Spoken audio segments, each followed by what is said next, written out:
आज आपण मैंने समस्ते त्रिशस किचन चैनल रे किसी नुआ प्रकार जलखिया रेसिपी देखा जाऊँ शिखा जाऊँ। आज यहीपरी एक रेसिपी मुझे शेयर करी जहाँ को आम चूड़ा और मैगी को नहीं बनइबा छुआ ठारू धरी बड़ मान समस्त को पसंद आसो जलखियाटी बहुत इजी बनी बहुत कम समय प्रस्तुत हो तेरे प्रथम शेष जाए वीडियो देखा आप समस्त को अनुरोध रहा जदि आज मैगी चूड़ार गोटे डिफरेंट जलखिया रेसिपी आपण मानक टिके भी भल लगे तेरे प्लीज प्लीज प्लीज गोटे लाइक करने सहित मो चैनल रे नुआ देखु था सब्सक्राइब करेंगे और अधिक अधिक ये वीडियो को आपण मैंने निश्चय शेयर भी करेंगे। तेज चलते डेरी नक स्टार्ट करवा आज आम नुआ प्रकार जलखिया रेसिपी को। नमस्कार मु गायत्री आपण समस्त त्रिशा किचन को पुणी थे बहुत बहुत स्वागत करुच्ची। तेबे प्रस्तुत करवा आज आम चूड़ा मैगी नुआ प्रकार जलखिया।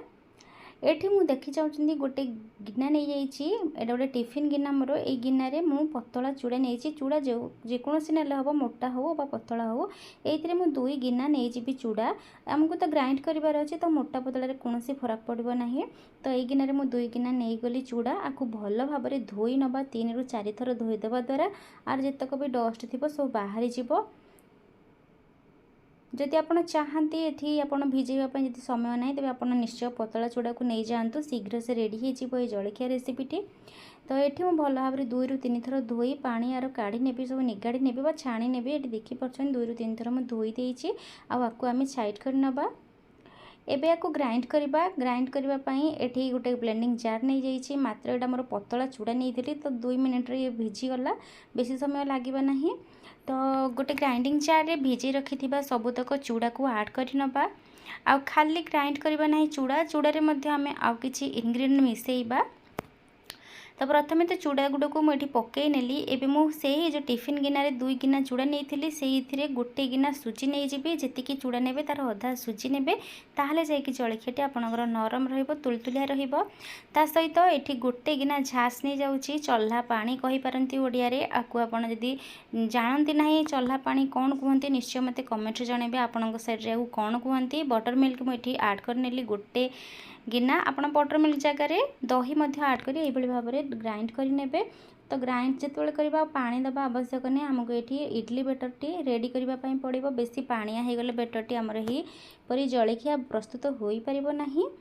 तो ये देखिपुर मु फाइनली पूरा ग्राइंड कर नहीं आसी सुजी आउ चूड़ा आउ बटर मिल्क को ता सहित स्वाद अनुसार ये आम लुण ऐड कर नवा। लुण पकई सारा भल भाव में गोलई नवा गोलई करी आपको बेसी नहीं 5 ରୁ 7 मिनट छाड़ी नवा सुजी को आउ टिके समय फुलवाई। तो भल भाव में प्रथम मिक्स करवा जी आप स्पून साइज करते ना हाथ में आप मिक्स करेंगे कर सारापर आपको कवर कर 5 मिनट छाड़ी नवा आउ से 5 मिनट भितर आम अन्य प्रस्तुति गुड़िक देखी नवा।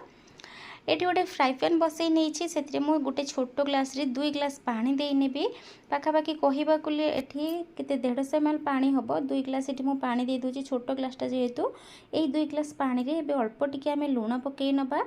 लुण पकई सारापर पानी गरम होगापी छाड़ा किछि समय अपेक्षा करिबा परे पानी गरम हो जाइए एठी मु ईपी नहीं जाइए ईपी जगह आप मैगी नहीं पारे। तो ईपी एठी मु 5 पैकेट नहीं जाइए घरर मेंबर को देखिए आप क्वांटिटी कम बा अधिक करेंगे।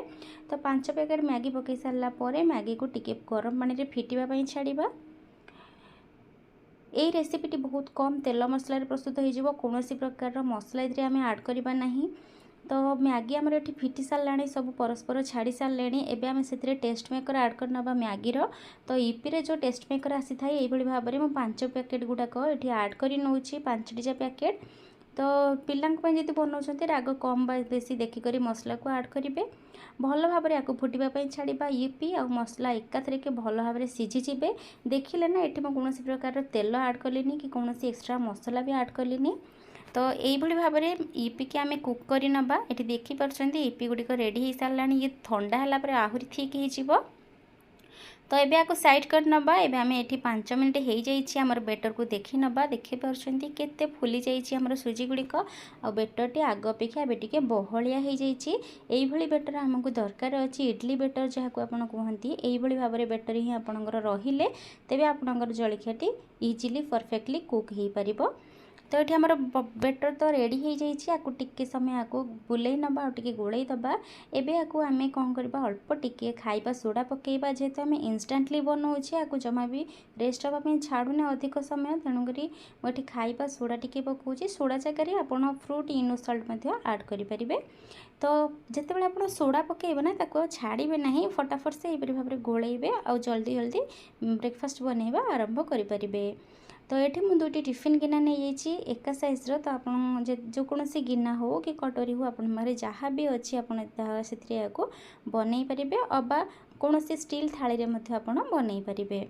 तो प्रथम टिफिन गिना को अल्प टिके तेल रे आम ग्रेस कर नबा जद्वारा कि आमर जिते ब्रेकफास्ट रेडी हम इजिली से टिफिन रू रिमूव कर।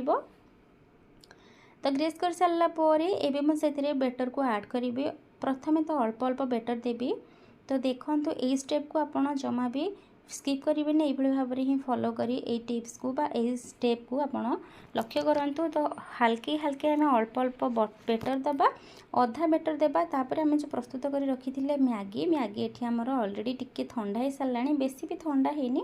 तो मैगी को ये भाव में आम दे नबा मझीरे देखिपुं मैगी आ चूड़ार गोटे नुआ कॉम्बिनेशन मुझे शेयर करुँची। ये रेसिपीटी छुआ को बहुत पसंद आसो आपण मैंने चाहिए गर्मी रे बा गरम दिने बेसी तेल खाइबा यदि पसंद होनी कि जदि ऑयल फ्री फूड खाऊँच रेसिपी को बने निश्चय नियंतु पिला लंच बॉक्स दे पारे आपण मैंने ब्रेकफास्ट यही रेसिपी को बने नहीं पारे। बहुत क्विकली बनी जाऊँगी इजिली प्रस्तुत हो जाऊँगी बिना कौन झंझटे।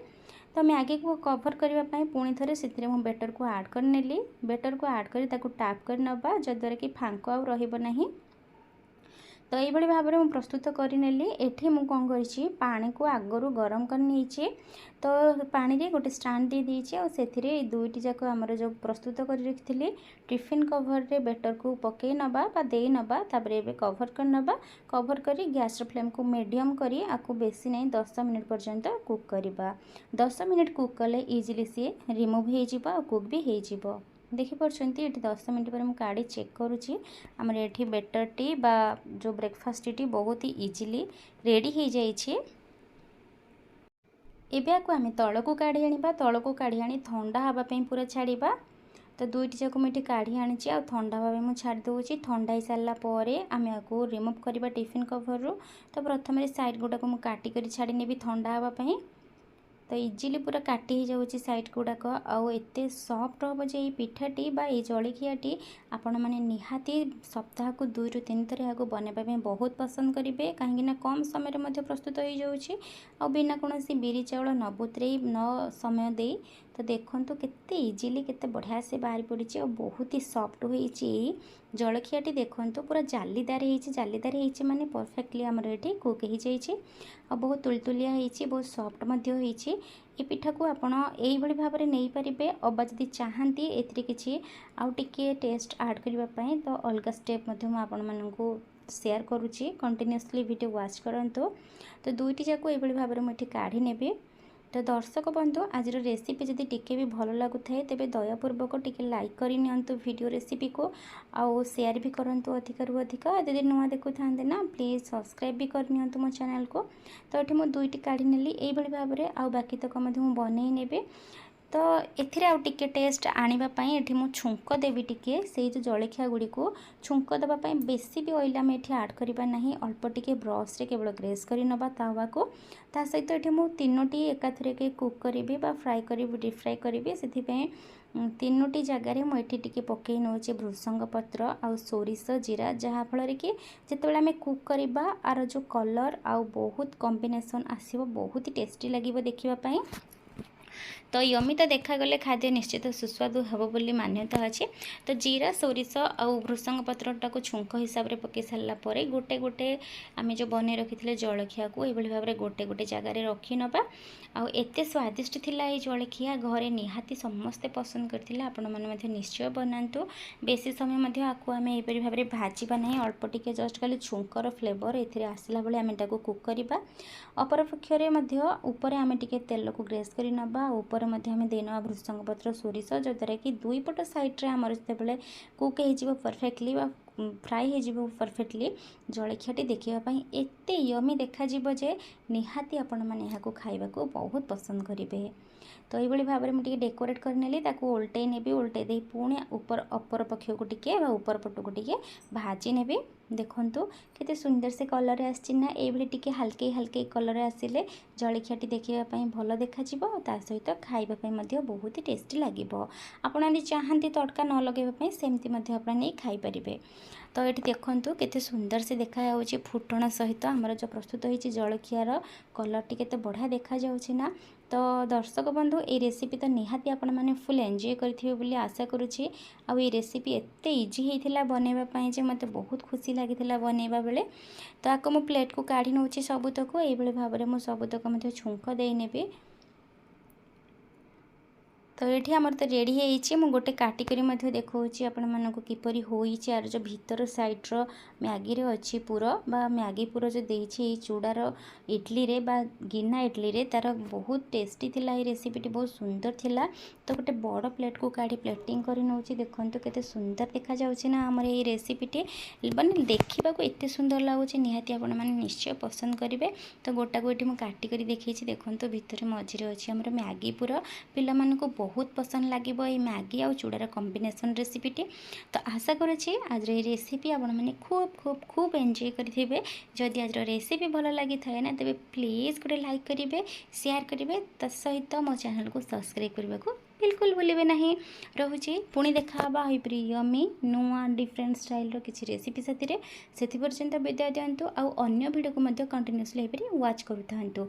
वीडियो देखि समस्त को धन्यवाद।